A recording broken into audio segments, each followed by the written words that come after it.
हम हमेशा कहते हैं कि जैसे कर्म करोगे वैसा फल मिलेगा। बात बहुत सही है। आपकी जैसी भावना होगी रिजल्ट्स तो आपको वैसे ही मिलने हैं। एंड कुदरत जब हिसाब लगाता है तो वो शरीर के नहीं, मन के कर्मों का हिसाब लगाता है।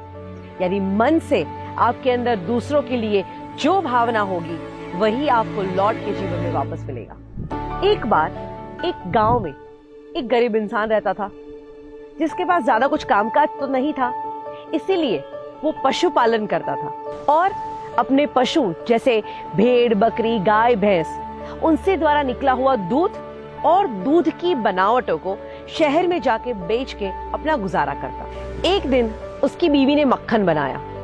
वो 1 किलो मक्खन लेके शहर जाता है। शहर में एक दुकानदार है जिसके पास अक्सर ये अपनी चीजें बेचता और सामने उस दुकानदार से अलग अलग चीजें खरीदता। तो उसने भी ये 1 किलो मक्खन उसको बेचा और उसके बदले में चीनी, चाय पत्ती जैसी चीजों को उसे खरीदा।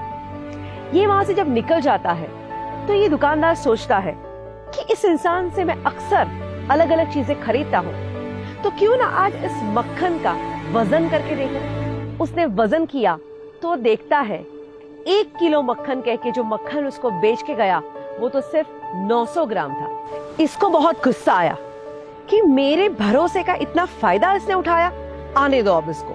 वापस ये इंसान जब उसकी दुकान पे आता है, दुकानदार उसको देख के चिल्लाता है, मेरी दुकान पे तो तू पैर ही मत रखना धोखेबाज। मुझे 1 किलो मक्खन देके जाता है, झूठ बोलता है, तेरा मक्खन 900 ग्राम था। ये कहता है हाथ जोड़ के, सेठ जी सबसे पहला मुझे माफ कर दीजिए अगर कोई गलती हो गई है तो।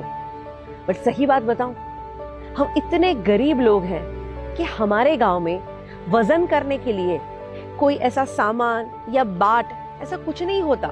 तो आप मुझे जो चीनी 1 किलो कह के देते हैं, उसी चीनी को मैं तराजू के एक भाग पे रखता हूँ और दूसरे भाग पे अपना मक्खन तोलता हूँ और सेम वजन का मक्खन मैं हमेशा लेके आता हूँ और वो आपको बेचता हूँ।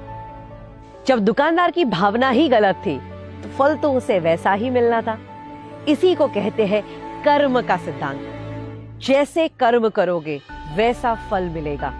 कहते हैं जो बोओगे वही पाओगे। बबूल का बीज बोके आम की उम्मीद मत करना। ये सृष्टि और ये प्रकृति के नियम इतने न्यायपूर्वक काम करते हैं। तुम जो देते हो वही तुम पाते हो। दुनिया गोल है, जो छोड़ा वही वापस मिलेगा।